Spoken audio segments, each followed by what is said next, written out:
Hello, welcome to Remodel Minority. I'm Hua Peng and I'm a senior in high school. I'm Carter and I'm also a senior. I'm Shreya and I'm a junior. I'm Jenna and I'm a freshman. In today's video, we'll be recapping 2021. A disclaimer. We acknowledge that we haven't included every important event that's happened this year. It's really hard to fit 365 days into 10 minutes. So if there's any event that we left out, feel free to comment below. In addition, we will be discussing some hot button topics and giving our opinions on them. But we acknowledge that those are simply that, just our opinions. We will also be discussing some of the graver events that have happened this year, so content warning for sexual violence and violence otherwise. With all that being said, 2021 has been a year of recovery for many people after the devastating effects of the ongoing COVID-19 pandemic. Along with this, many other political developments and interesting events have occurred. Let's start off with January. On January 6, 2020, there were protests at the Capitol which quickly descended into chaos and riots. These rioters then proceeded to breach the Capitol building, prompting an evacuation of the Senate and Congress. These protests, which were composed of primarily conservative Trump supporters, came out to protest what they called the stolen election. They intended to stop the count of electoral votes, hoping that former VP Mike Pence would overturn the votes. They believed during the 2020 elections, the votes casted by mail were fraudulent and the claims continued to be stick. These riots resulted in the deaths of 5 people, including a Capitol police officer named Brian Sicknick and a protester who was shot by a police officer for attempting to get through to a security room. Despite the delay, the electoral votes were counted and confirmed, which meant the inauguration of Joe Biden could proceed on January 20th. January 20th marked a historical day for VS. For the first time in its 243-year-old history, the first female and South Asian black woman was chosen to be Vice President, Kamala Harris. The inauguration also featured the youngest person ever to speak at the event, Amanda Gorman, a 22-year-old from LA who read her poem, A Hill to Climb. Now it's February. February saw some unrest in the Southeast Asian country of Myanmar. The military held a coup and arrested Aung San Suu Kyi and her party members of the National League of Democracy and other notable figures. This came after elections where the NLD party won by a landslide. The man responsible for planning the coup is Myan Lai, the general of the Burmese military. It's so easy to forget about all the awful things that happen when you're not directly involved in them. Right now, unrest continues in Myanmar, and it's always important to remember that just because you're not involved in something doesn't mean that it's not ease. Speaking of the elections, Pete Buttigieg, the mayor of South Bend, Indiana, was the first LGBT cabinet member to be confirmed by the Senate, becoming the first Secretary of Transportation. In addition, Joe Biden announced his plans for the U.S. to rejoin the Paris Climate Accords. Now, on to March. March marked an awful, racially motivated tragedy. On March 16th, 8 women were killed, 6 of whom were Asian. Since 2020, anti-Asian crimes have been on the rise, but this crime was also fueled by fetishization. This fetishization and sexualization of Asian women has long been a harmful stereotype that has contributed to sexual violence. Unfortunately, up until this shooting, many people tended to gloss over it. Programs around the nation are still working for change and transformative justice for AAPI communities, including Monsoon. The Atlanta shootings were such an awful tragedy. The only thing we could do is prevent it from happening again. In addition, during March, Deb Haaland was appointed as the first Native American cabinet secretary, which is a monumental achievement. She is a woman of many firsts, and is enrolling her forward-looking agenda, which includes, among many things, renaming public lands to avoid racial slurs. In March, there was also the bombshell interview with Prince Harry and the Duchess of Sussex, Meghan Markle, who I suppose don't really have those royal titles anymore. There, they candidly spoke about the reasons they decided to leave the royal family, and many tuned in to watch the interview, and as of now, both Harry and Meghan live in California. Finally, for global news in March, the Ever Given group, cargo ship, blocked the Suez Canal, which hampered trade and hampered global markets. An entire week went by before the ship moved and trade could flow freely again. April was a breakthrough month for the case of George Floyd and the prosecution of Derek Chauvin. Last year, on May 25th, 2020, George Floyd was killed by Derek Chauvin, a member of the Minneapolis police force, which sparked protests over police brutality all over the country. Derek Chauvin was tried along with 3 other policemen. He faced 3 charges, which were second-degree unintentional murder, third-degree murder, and second-degree manslaughter. On April 20th, he was convicted of all 3 charges. Although this was a major win for justice against police brutality, it shows that we still have a lot to work on. Moving on across the Atlantic Ocean, Prince Philip, Duke of Edinburgh, and Queen Elizabeth's husband died at 99 years old. He was the longest serving royal consort in British history. On to happier news, Chloe Zhao won Biggest Director at the Oscars, becoming the first woman of color to do so, and the second woman in 93 years to do so.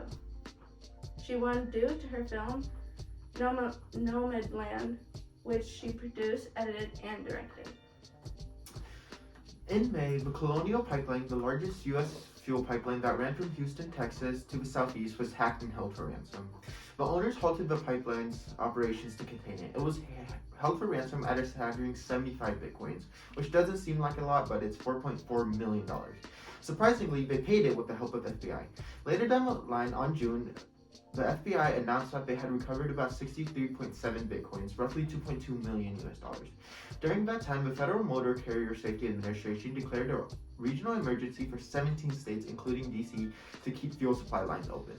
The result of this attack caused Biden to sign Executive Order 14028, increasing software security standards for sales to the government, tightening detection and security on existing systems, improving information sharing and training, establishing a cyber safety review board, and improved incident response. The Justice Department also opened a cybersecurity task force to prosecute these crimes. In more exciting news, Biden signed into law the COVID-19 Hate Crime Act. This bill would expedite anti-Asian hate crime reviews to the U.S. Justice Department. The bill was signed on May 20th and was a reaction to the increased hate crime over the pandemic against Asian Americans. These hate crimes resulted in the deaths and injuries of many Asian people in the United States. This crime would help the U.S. Justice Department better identify and prosecute hate crimes against Asians by opening the channels used to report them. It strengthens administrative power to identify and crack down on hate crimes. Now on to summer. In June, Facebook banned former President Donald Trump for 2 years and said that he was being banned for violating the app rules for saying he supported the attack on the U.S. Capitol. Joe Biden also made Juneteenth a federal holiday, saying that June 19th was the day that slavery ended in the U.S. Lastly, the Euros kicked off on June 15th, and 24 European nations battled for a one-month-long event.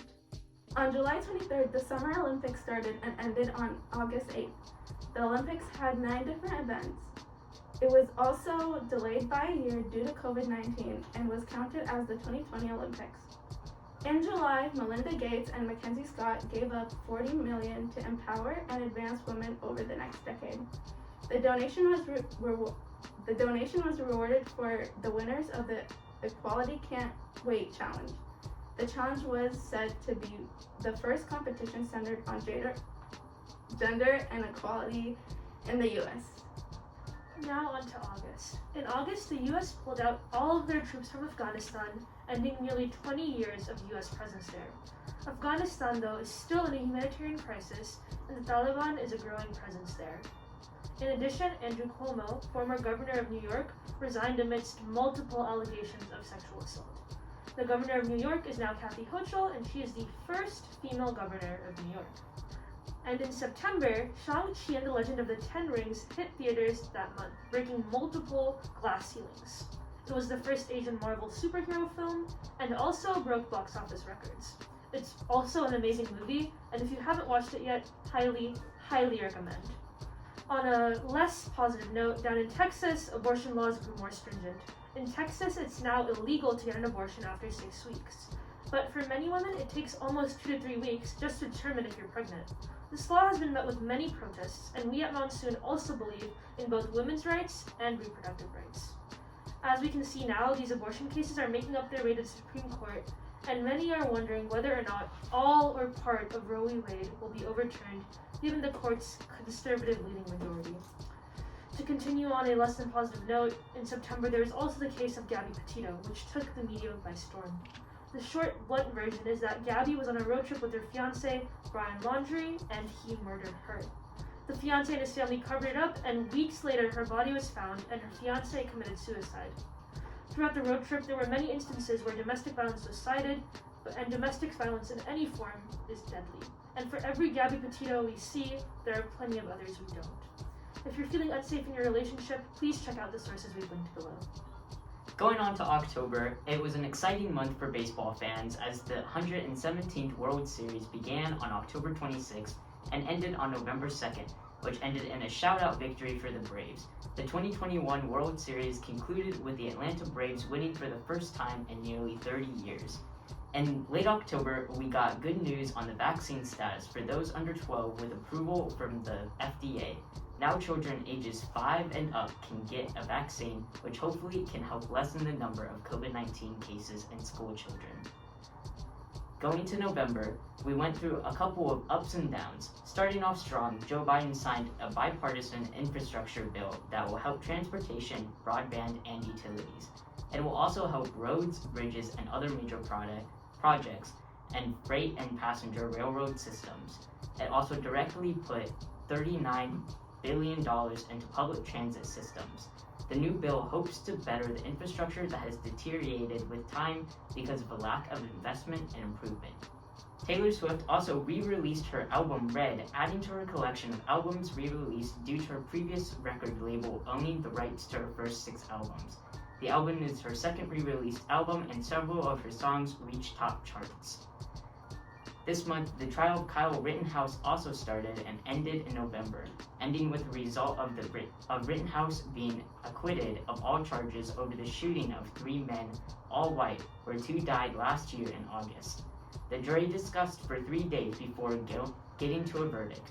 After several witnesses were called to the stand and the defendant himself was called, the jury acquitted him on November 19th. Finally, the last month, December, travel was restricted from 8 South African countries where the new Omicron variant of COVID has been reported. The ban was instilled in late November and has persisted through December due to the threat that the new variant possesses. Because of this new variant, doctors and medical professionals have recommended those eligible to get the booster to do so. For the US, those 16 and above are now eligible. More information was also released about the Oxford High School shooting in Michigan that occurred on the last day of November, and the shooter's parents were charged with involuntary manslaughter. Then in Senate, with a vote of 50 to 45, the first Korean-American woman to serve in a federal appeals court was confirmed. She was nominated by President Obama in 2016, but was never confirmed by the Republican majority Senate. She is now serving on the Ninth Circuit, which hears appeals from Alaska, Arizona, California, Hawaii, Idaho, Montana, Nevada, Oregon, and Washington. And that's a wrap for 2021. It had definite ups and downs and downs, but if you're watching this, you've gotten through it. Here's to 2022. Thanks for watching, and check out more of Monsoon's VPP content down below. Happy New Year!